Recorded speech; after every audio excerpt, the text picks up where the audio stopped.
Alors, dans l'ouvrage récent que nous avons publié avec Daniel Boursier et Gilles Dubreuil, donc la société en action, nous avons conclu par une interrogation quelles sont les caractéristiques des institutions telles que l'État ou des acteurs, individus ou personnes, qui sont appelés, qui sont convoqués par l'idée d'une société en action qui est orientée vers la recherche et la production du commun. Alors dans ce séminaire qui prend la suite finalement de ces travaux que nous avons menés précédemment, donc le commun, l'État et le marché comme système, nous avons une conception du commun qui se situe dans une position tierce, donc à l'intersection, pour ainsi dire, de plusieurs autres notions qui sont souvent opposées de façon binaire. Donc l'individuel versus le collectif, le privé versus le public, ou par exemple aussi le marché versus l'État. Alors le commun ici peut être examiné sous l'angle de la propriété, de sa distribution, de sa redistribution légale, légitime, juste, ou encore de sa régulation par des procédures, des dispositifs ou des normes. Et il est question alors d'un partage des ressources, des biens, des services, selon un mode marchand ou non marchand, exclusif ou inclusif, compétitif ou coopératif, entre les différents membres d'une société ou d'une communauté. Alors si on peut examiner le commun sous l'angle de la propriété, on peut aussi l'examiner sous l'angle de l'identité et de la différence, de la constitution de soi et de la relation à l'autre, des conditions du lien social qui nous unit ou pas à d'autres personnes, ou même par extension à des choses, comme l'a rappelé Gilles à l'instant.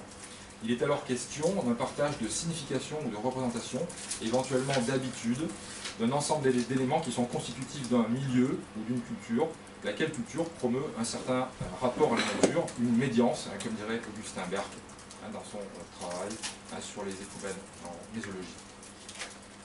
Donc, dans une société qui est dominée par une logique de marché, où la production et la consommation règnent en maître, il semble que l'on assiste à une convergence de la propriété et de l'identité.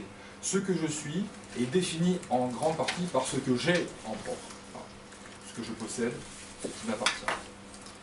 Mais un certain nombre de signaux assez nombreux nous indiquent que cette société de marché, dans le contexte de l'anthropocène, n'est pas durable. Et si on reprend le triptyque des différents piliers du développement durable, c'est-à-dire n'est pas viable, n'est pas équitable et n'est pas vivable même. Ce qui amène à revoir en profondeur à la fois les conditions de la propriété et les conditions de l'identité. Ce que je suis n'est plus défini en grande partie par ce que j'ai en propre. Alors c'est une petite révolution du système philosophique, mais on pourrait dire aussi du système anthropologique, écologique et ontologique, sur lequel repose le rapport entre propriété et identité, notamment pour ce qui concerne la question du partage, ses différents degrés, ses conditions et ses limites. La notion de commun apporte une solution conceptuelle et sans doute aussi opérationnelle au problème du partage, en ce sens qu'elle permet de dépasser les anciennes oppositions, aujourd'hui de moins en moins fonctionnelles. Mais cette notion de commun mérite d'être examinée avec soin, car elle risque sinon d'être une sorte de nouveau mantra que l'on agite comme une sorte de panacée universelle. Aussi, il convient de reconnaître d'un côté la puissance de cette notion, mais de l'autre, il ne faut pas se dissimuler des difficultés que soulève sa définition, sa mise en application, notamment dans l'art politique du gouvernement, ou si on préfère, dans la gouvernance. Alors, parmi toutes les écoles qui ont réfléchi sur la notion de commun, celle de l'acteur réseau, qui est bien représenté par Bruno Latour et Michel Calon en France, et qui va de l'écologie politique à la diplomatie ontologique, selon la formulation récente de Latour, en passant par la démocratie technique et idéologique, est sans doute une des écoles, un des courants parmi les plus intéressants, me semble-t-il, de ce point de vue. L'écologie politique, telle que la conçoit Bruno Latour, récuse l'opposition entre d'un côté la nature, dont la science tente à monopoliser l'interprétation, et de l'autre la société, dont l'État, de façon symétrique pourrait-on dire, tente à monopoliser l'administration.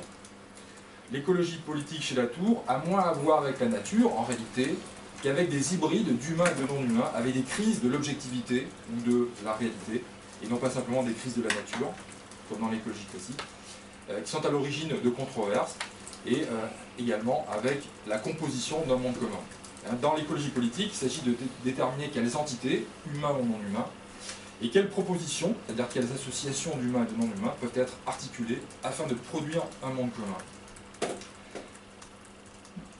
L'écologie politique, ici, a pour outil central ce que Latour appelle la métaphysique expérimentale, suivant une trajectoire d'apprentissage, et selon un pacte d'apprentissage, qui est une sorte de substitut du contrat social, selon lui, qui balise la recherche de ce qui constitue le monde commun. Mais on peut se demander si cette écologie politique ne risque pas de se heurter au problème de la diplomatie ontologique, c'est-à-dire d'un art de la négociation, qui est caractéristique du diplomate, qui permet la composition d'un monde commun à partir d'entités et de propositions qui sont hybrides, qui sont hétérogènes. Alors, dans ce modèle de l'écologie politique, l'État se limite à un pouvoir de suivi, un art de gouverner sans maîtrise, avec un renoncement à la maîtrise, notamment sur la société, et une fonction procédurale de garant, d'arbitre, de témoin et de mémoire de la recherche expérimentale qui est menée par les acteurs, en vue de composer un monde commun. Donc le rôle de l'État dans l'écologie politique, tel que la conçoit Latour, notamment dans Politique de la nature, est celui d'une institution procédurale au service de la composition d'un monde commun. Et ce pouvoir de suivi est en quelque sorte le troisième pouvoir qui complète le pouvoir de prise en compte, avec combien de propositions devons-nous composer le monde commun, et le pouvoir d'ordonnancement, pouvons-nous former un monde commun. Alors Latour insiste, notamment dans un texte récent, sur le caractère expérimental et incertain de cette composition d'un monde commun, qui relève selon lui d'un art et non pas d'une science. Il n'y a pas de science politique, je suis vraiment désolé pour ceux qui, d'ailleurs comme moi aussi, ont suivi de lecture plus. Il n'y a qu'un art politique, nous dit Latour. Et je renvoie à son propre texte, il n'y a pas de monde commun, il faut le composer. Je cite, « Les arts politiques doivent hésiter, tâtonner, expérimenter, reprendre, toujours recommencer, rafraîchir continuellement leur travail de composition. Chaque sujet de préoccupation, chaque affaire, chaque objet, chaque chose, chaque issue, au sens de issue en anglais, chaque concernement, il va falloir recommencer. Il n'y a rien qu'on puisse transporter tel quel d'une situation à l'autre. À chaque fois, il va falloir ajuster et pas appliquer, découvrir et pas déduire, spécifier et pas normer, décrire avant tout décrire. Ce sont des arts, justement, des artifices, des astuces, des compétences, des artisanats, des pratiques, pas des sciences. Donc là, je pense que c'est tout à fait clair, c'est l'art politique, tel que le conçoit Latour, comme art de composition d'un monde commun, mais qui pose aussi la question, tout à fait radicale et fondamentale, de ce que peut être le rôle de l'État, ici, notamment dans cet art politique de la composition d'un monde commun. Donc Latour a certainement raison sur ce point, compte tenu notamment de ce qu'est la politique aujourd'hui, confrontée à un pluralisme radical, mais cela n'empêche pas de s'interroger sur la notion de commun qui est à l'œuvre, notamment à l'égard aux ontologies des acteurs. D'où un certain nombre de questions qui conduisent à s'interroger sur l'opérationnalité de l'écologie politique, conçue comme procédure de composition d'un monde commun. La première question, tout à fait radicale, qu'est-ce que le commun en fait? Ne peut-on pas faire la différence entre plusieurs significations de commun?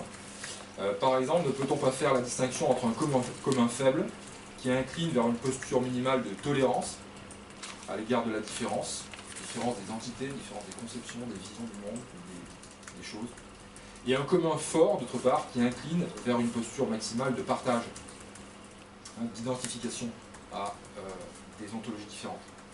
Le commun n'est-il pas condamné à osciller entre ces deux pôles de la tolérance et du partage? Deuxième question, est-ce que la production du commun se limite à la production d'un monde commun? Qu'est-ce que cela veut dire exactement, un monde commun? Quelles sont les propriétés, les relations et éventuellement les structures d'un tel monde? Qu'est-ce qui est commun dans un monde commun? Les lois, les mœurs, les coutumes, les habitudes, les fêtes, les croyances, les valeurs, les projets. Je pourrais continuer la liste.